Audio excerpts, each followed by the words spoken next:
Assalamualaikum warahmatullahi wabarakatuh. Welcome back to Science Edu Channel. PPG dalam jabatan tahun 2023 angkatan kedua sudah akan segera dimulai. Untuk PPG kali ini ada beberapa perbedaan dibandingkan dengan PPG dalam jabatan di periode sebelumnya. Ingin tahu detailnya?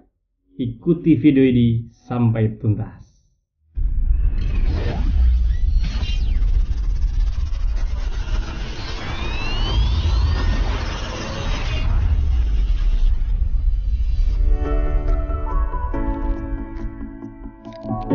Jangan lupa like, lalu subscribe, dan tekan tombol lonceng channel ini.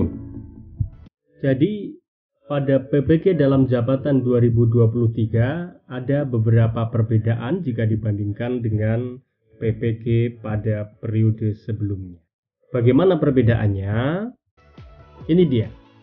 Jadi kali ini sejak awal proses PPG ini sudah kita pecah menjadi dua siklus, yaitu siklus 1 dan siklus 2 seperti ini.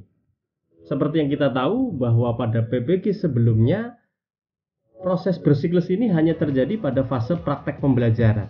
Tapi kali ini dari awal, sejak awal kita sudah membelah ini proses PPG ini dalam dua siklus, yakni siklus 1 dan siklus kedua.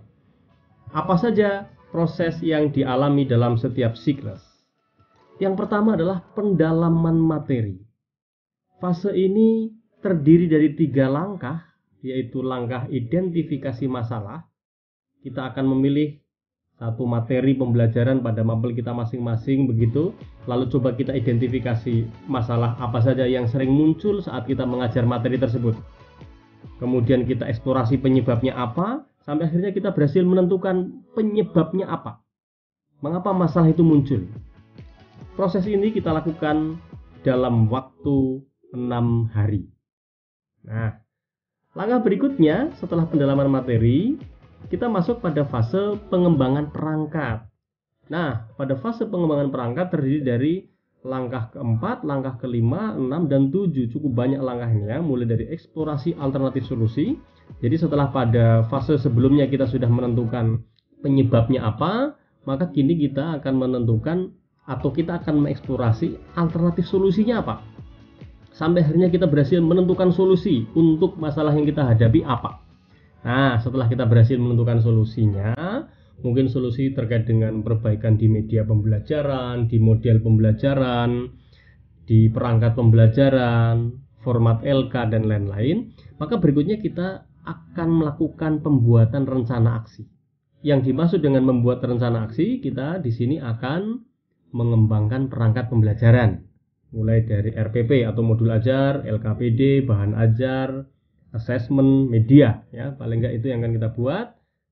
Dan berikutnya kita akan menyiapkan rencana evaluasi atas aksi yang kita lakukan. Kegiatan ini membutuhkan waktu 7 hari. Ya, jadi pendalaman materi 6 hari, lalu pengembangan perangkat 7 hari. Dan berikutnya adalah aktivitas uji komprehensif, terutama di siklus 1. Siklus kedua tidak ada uji komprehensif.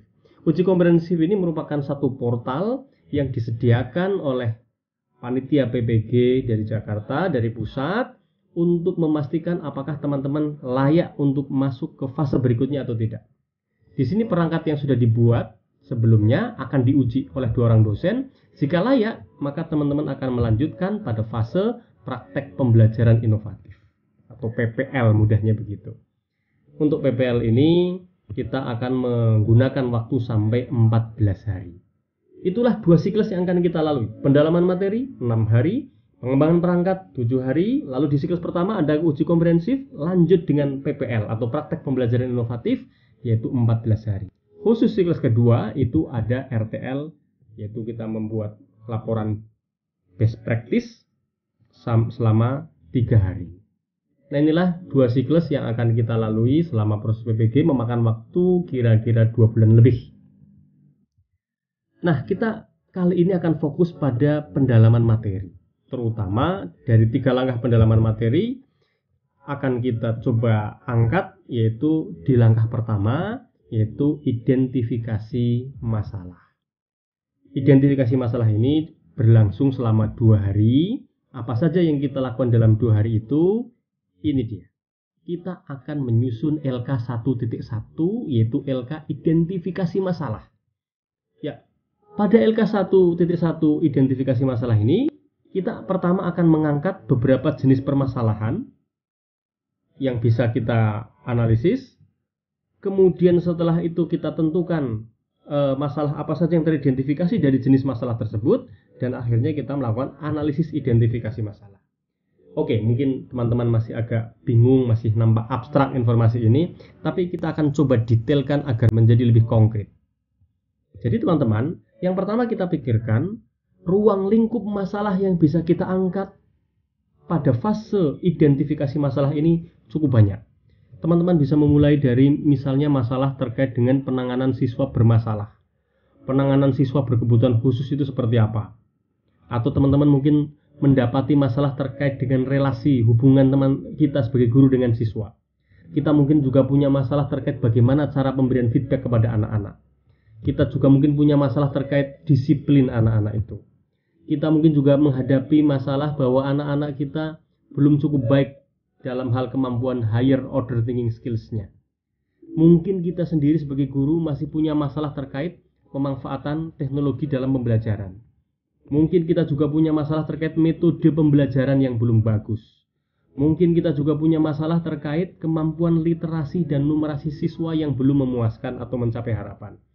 Mungkin ada masalah terkait bagaimana kita mengembangkan assessment. Mungkin ada masalah terkait motivasi siswa. Barangkali Bapak Ibu juga mendapati masalah terkait model-model pembelajaran inovatif yang kita mungkin belum banyak menerapkannya. Kita mungkin juga punya masalah terkait miskonsepsi. Ada banyak masalah yang bisa diangkat ruang lingkupnya. Mungkin agar nampak cukup ideal, teman-teman silahkan pilih barang 4-6 jenis masalah atau ruang lingkup masalah yang mungkin akan kita angkat. Lalu dituangkan dalam LK seperti ini caranya. Contoh, teman-teman yang mengajar IPA, misalnya memilih materi tata surya yang akan dikembangkan. Jadi untuk materi ini silahkan ditentukan bagaimana caranya. Mungkin sebagian kampus akan memberi kebebasan kepada teman-teman untuk memilih materi apa yang mau dikembangkan. Misalnya ini materi tata surya. Ada juga mungkin kampus-kampus tertentu yang menentukan sebaiknya teman-teman mengangkat topik apa. Mungkin punya ide misalnya agar satu kelas yang mungkin jumlahnya sekitar 30 mahasiswa itu mengembangkan topik-topik yang berbeda. Sehingga nanti akan kita peroleh perangkat pembelajaran yang beragam. Dan itu menjadi kekayaan kita bersama. Nah, ini sebagai contoh kita akan memilih materi tata surya. Lalu kita ingat-ingat, kalau kita mengajar materi tata surya, ada masalah apa saja yang muncul. Mungkin satu saat kita merasakan saat mengajar tata surya ini ada masalah terkait dengan literasi mungkin, atau numerasi mungkin. Nah, apa masalah terkait literasi pada materi tata surya? Misalnya seperti ini. Yaitu ada fakta bahwa siswa enggan mendalami materi tata surya melalui aktivitas kaji pustaka atau literasi. Nah, lalu ini kita analisis bahwa siswa ini kurang termotivasi untuk belajar tata surya karena materinya banyak bersifat textbook misalnya. Ini secara contoh bahwa sebuah materi pembelajaran seringkali mengundang banyak masalah saat implementasinya di kelas. Contoh lain teman-teman sekalian, misalnya kita mengangkat jenis permasalahannya adalah terkait penanganan siswa bermasalah dan berkebutuhan khusus seperti yang tadi pernah kita angkat di awal ya. Pada jenis masalah yang terkait dengan penanganan siswa bermasalah dan berkebutuhan khusus, misalnya kita merasakan adanya masalah kesulitan dalam menyediakan dukungan individual siswa dengan kebutuhan khusus. Kita rasanya susah sekali ya untuk menghadapi satu anak ini. Bagaimana secara individual kita menangani anak yang berkebutuhan khusus tersebut gitu. Maka tulis saja seperti ini. Kemudian kita lakukan analisis identifikasi masalah, kalimatnya misalnya seperti ini. Ini contoh saja ya. Teman-teman bisa menyampaikan apa adanya yang dihadapi di kelas masing-masing ya. Banyak siswa bermasalah dan berkebutuhan khusus memerlukan perhatian dan pendekatan khusus. Namun keterbatasan waktu dan sumber daya dapat menjadi hambatan dalam memberikan dukungan yang memadai. Solusi seperti pelibatan tenaga konselor atau terapis mungkin perlu dipertimbangkan. Tentang solusi ini boleh kita sampaikan, boleh tidak sebetulnya, karena kita ini masih pada tahap identifikasi masalah. Ya, tapi sebagai sebuah contoh, kira-kira ini bisa dijadikan sebagai acuan. Ya, begitulah pembahasan terkait langkah identifikasi masalah dalam PBG dalam jabatan 2023. Semoga bermanfaat. Kita ketemu pada video-video kami berikutnya.